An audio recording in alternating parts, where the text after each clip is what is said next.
ओम। राष्ट्रवीर लाला लाजपत राय। तीसरा भाग। आर्य समाज में प्रवेश।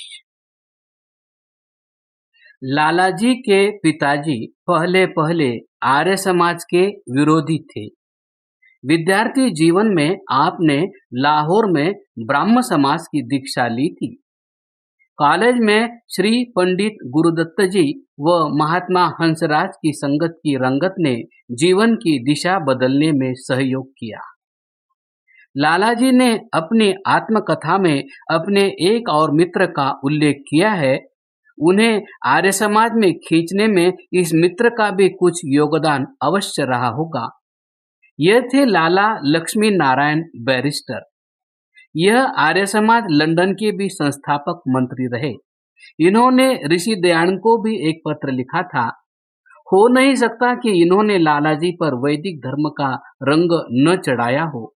लाहौर में यह इकट्ठे ही तो रहते थे और जान पहचान दिल्ली से थी। सन 1882 में पहली बार आप आर्य समाज में गए। उस दिन लाला मदन सिंह, लाला राम प्रसाद के भ्राता का व्याख्यान था। आप भी लालाजी के मित्रों में से थे। आप लालाजी को समाज मंदिर की छत पर ले गए और अपना लिखित भाषण सुनाकर लालाजी की सम्मति मांगी। लालाजी ने भाषण की बहुत प्रशंसा की। छत से उतरते ही आपको लाला साईदास जी ने पकड़ लिया। एक और ले जाकर कहा कि हमने आपकी बहुत प्रतीक्षा की है, अब तुम हमारे साथ मिल जाओ। बातें करते हुए लाला साईदास लाजपत राय जी की पीठ पर प्यार से हाथ फेरते गए। लाला लाजपत राय ने कहा, मैं तो आपके साथ हूं। इस पर झट से लाला साईदास ने आर्य समाज की सदस्यता का फॉर्म आगे करके उनके हस्ताक्षर करवा लिए। लाला साईदास गदगद हो गए। पंडित गुरुदत्त को बुलाया, वे भी प्रसन्न हुए। लाला मदन सिंह के व्याख्यान के पश्चात पंडित गुरुदत्त व लाला लाजपत राय को वेदी पर खड़ा करके व्याख्यान दिलवाए। लोगों ने हर्षोल्लास प्रकट करने के लिए तालियां बजाई।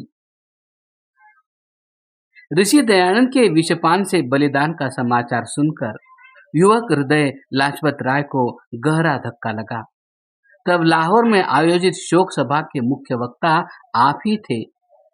1 घंटा तक आपने उस सभा में भाषण देकर अपनी वक्तृत्व कला की धाक जमा दी। इस ऐतिहासिक भाषण से आप आर्य समाज के प्रथम कोटि के वक्ताओं में समझे जाने लगे। हम अपने पाठकों से अन्याय ही करेंगे यदि यह न लिखे कि लाजपत राय को आर्य समाज व ऋषि दयानंद के राष्ट्रीय भावों व जातीय प्रेम ने ही विशेष प्रभावित किया। यही छाप लेकर वे कार्यक्षेत्र में आगे बढ़े। वैदिक धर्म के दार्शनिक विचारों का आपने कभी गहन अध्ययन नहीं किया। वेद के एकेश्वरवाद व जड़ पूजा निषेध की आर्य मान्यताएं भी उनको विशेष रूप से प्रिय लगी। आर्य समाज से क्या सीखा? लालाजी ने स्वयं लिखा है कि मैंने आर्य समाज से निम्न 6 बातें सीखी है। पहली, मेरे जीवन का श्रेष्ठ व प्रशंसा योग्य भाग आर्य समाज की देन है। दूसरी, आर्य समाज ने मुझे वैदिक धर्म व आर्य सभ्यता से प्रेम करना सिखाया। तीसरी, आर्य समाज ने प्राचीन आर्यों से मेरा संबंध जोड़कर मुझे अपने पूर्वजों का भक्त व सेवक बनाया। चौथी, आर्य समाज ने जाति प्रेम व बलिदान के पाठ पढ़ाए। पांचवी, सद्धर्म व स्वतंत्रता की स्पिरिट फूंकी है। छठी, लोक सेवा, बलिदान, परोपकार, सार्वजनिक जीवन में पवित्रता के सब पाठ आर्य समाज से सीखे हैं। इन उपकारों का वर्णन करते हुए लालाजी ने लिखा है कि मेरा बाल बाल आर्य समाज पर निछावर हो जाए तो भी मैं आर्य समाज के उपकारों से पूर्ण नहीं हो सकता। ये थी भव्य भावनाएं आर्य समाज के प्रति लाला लाजपत राय जी की। जीवन की अंतिम वेला तक उनकी ऋषि दयानंद के प्रति श्रद्धा बनी रही। आर्य समाज के प्रति उनका लगाव व सहानुभूति रही। स्वामी श्रद्धानंद जी के बलिदान पर उनके प्रति श्रद्धा व्यक्त करने के लिए कलकत्ता का प्रोग्राम तक छोड़ दिया। इसके साथ ही हम यह सत्य नहीं छुपा सकते कि कुछ तो सैद्धांतिक ग्रंथों के स्वाध्याय की कमी से वो कुछ अपने पुराने मित्रों के व्यवहार से खिन्न लालाजी की वैदिक धर्म के प्रति आस्था डोल गई। अंतिम दिनों के उनके विचार कुछ और थे।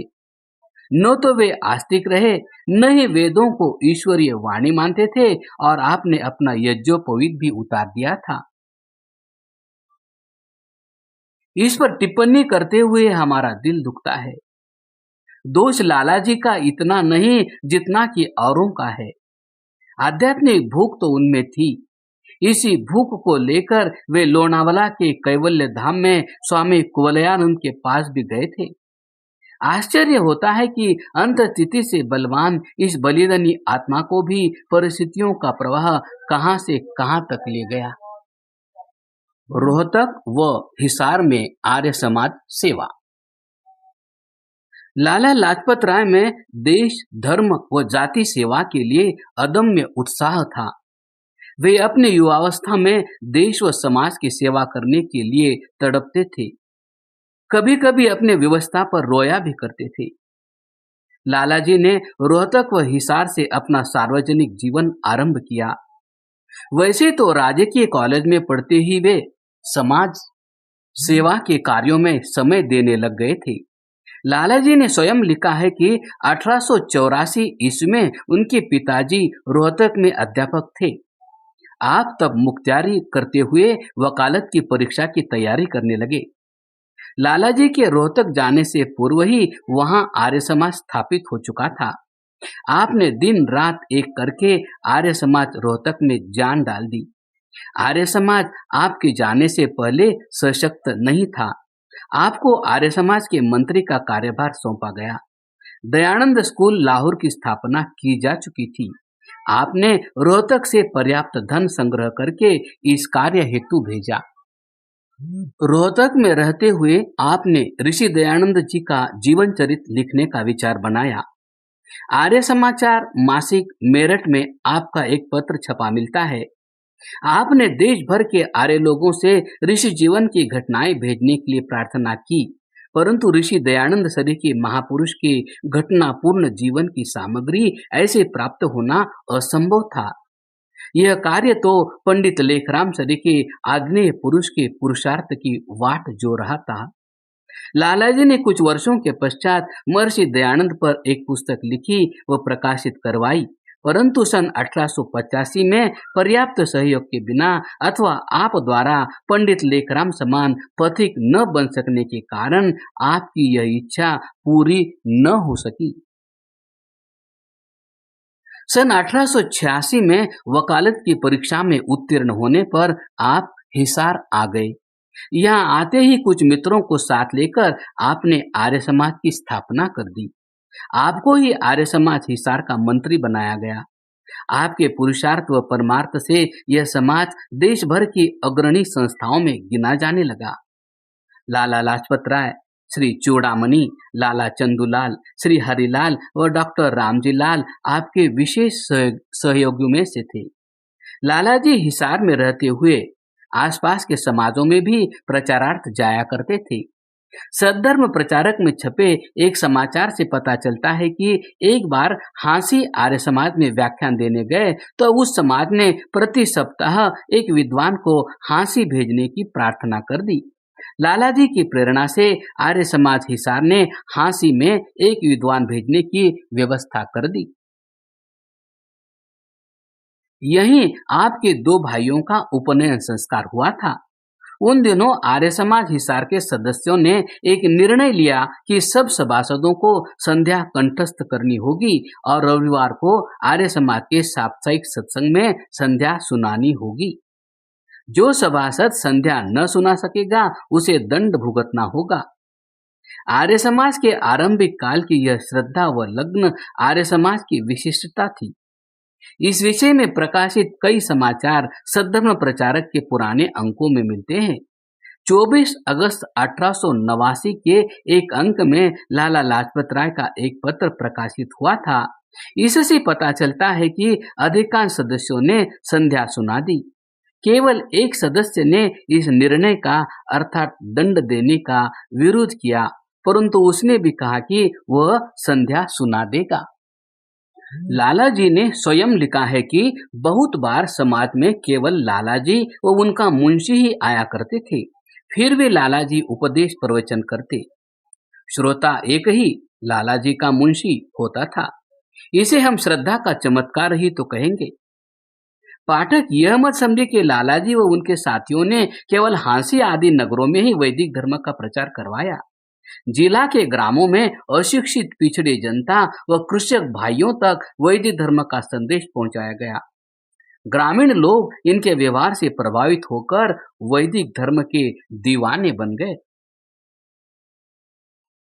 5 वर्ष के परिश्रम व पुरुषार्थ से आर्य समाज के प्रधान लाला चंदूलाल के भाई लाला हरिलाल के मन में समाज मंदिर बनाने का विचार उपजा। उन्होंने लाला चंदूलाल को इस कार्य हेतु अपना एक मकान दान में देने की प्रेरणा दी। उन्होंने उदारता पूर्वक यह सुझाव मान लिया। फिर और लोगों ने भी मंदिर निर्माण के लिए दान दिया। लाला लाजपत राय जी ने 1500 रुपए दान में दिए। आज इस राशि का मूल्य क्या है यह बताने की आवश्यकता नहीं। लाला जी की कीर्ति दसों दिशाओं में फैल रही थी। अब हिसार उनके लिए उपयुक्त स्थान नहीं था। उन जैसे परम पराक्रमी वीर को अब विस्तृत क्षेत्र की आवश्यकता थी। लाहौर पंजाब की राजनीतिक, बौद्धिक, धार्मिक व सांस्कृतिक राजधानी था। आप 6 वर्ष तक हिसार में वकालत करने के पश्चात लाहौर चले गए। सेवा की दृष्टि से भी लाहौर जाना आवश्यक समझा और व्यवसाय की दृष्टि से भी आप चीफ कोर्ट अर्थात हाई कोर्ट में प्रैक्टिस करना चाहते थे। हिसार में 6 वर्ष बिताकर आप लाहौर चले गए। हिसार छोड़ने का एक कारण पंडित गुरुदत्त जी विद्यार्थी का एक पत्र। हिसार के छोड़ने के जो भी कारण हो सकते थे हमने दे दिए हैं।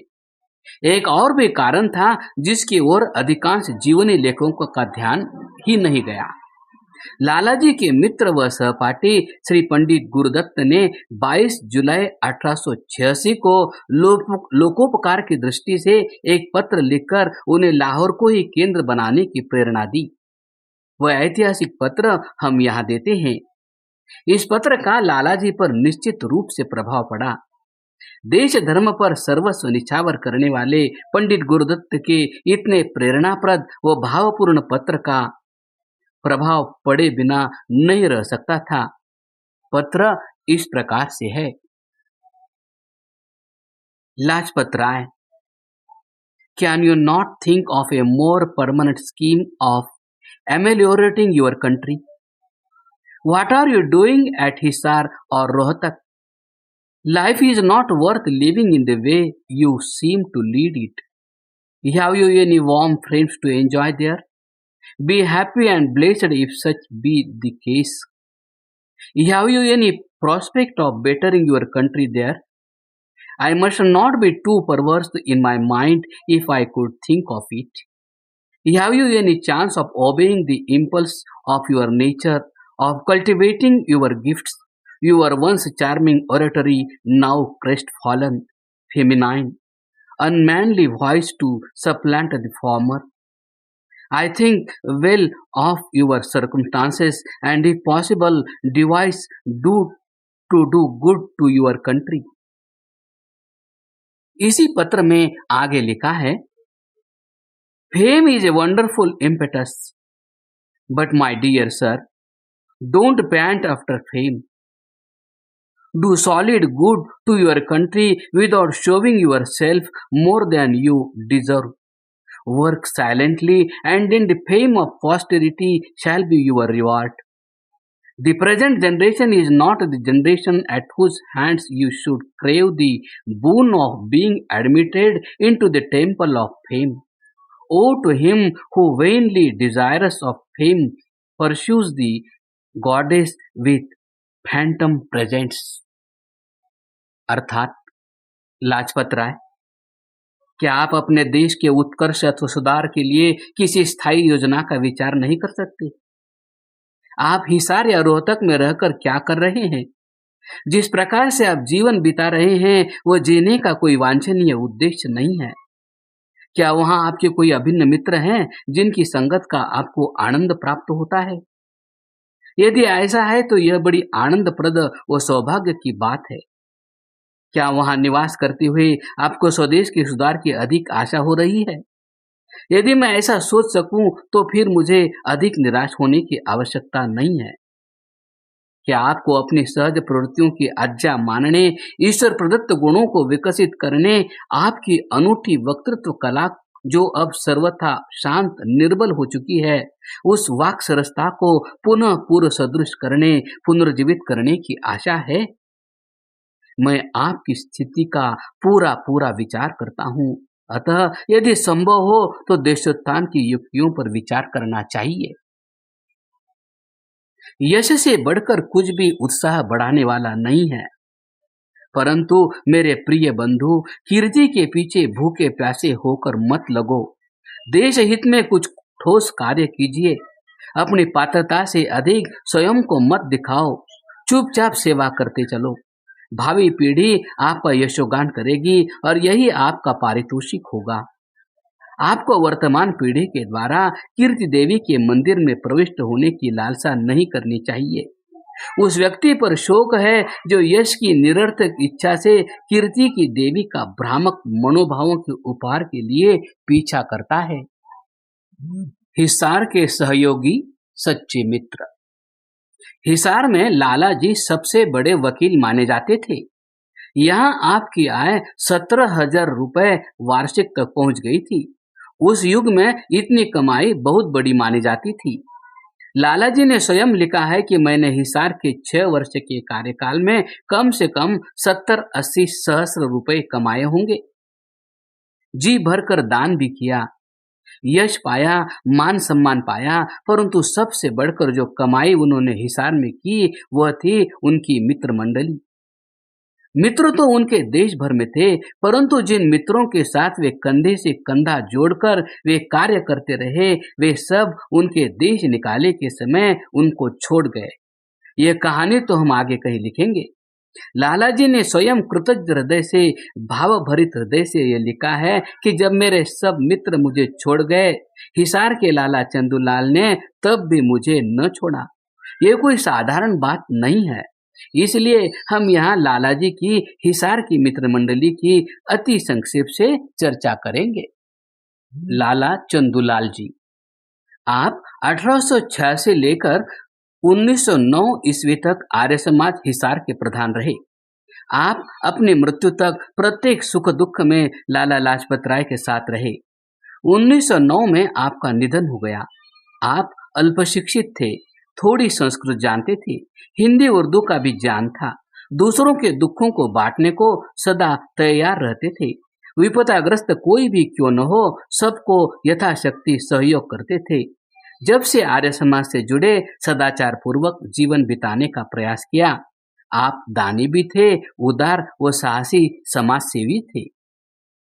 लाला लाजपत राय ने लिखा है कि लाला चंदूलाल के निधन पर मुझे जितना शोक हुआ, बहुत कम अन्य लोगों की मृत्यु पर इतना दुख हुआ। आपके छोटे भ्राता हरिलाल भी कुछ समय तक समाज के प्रधान रहे। क्रमशः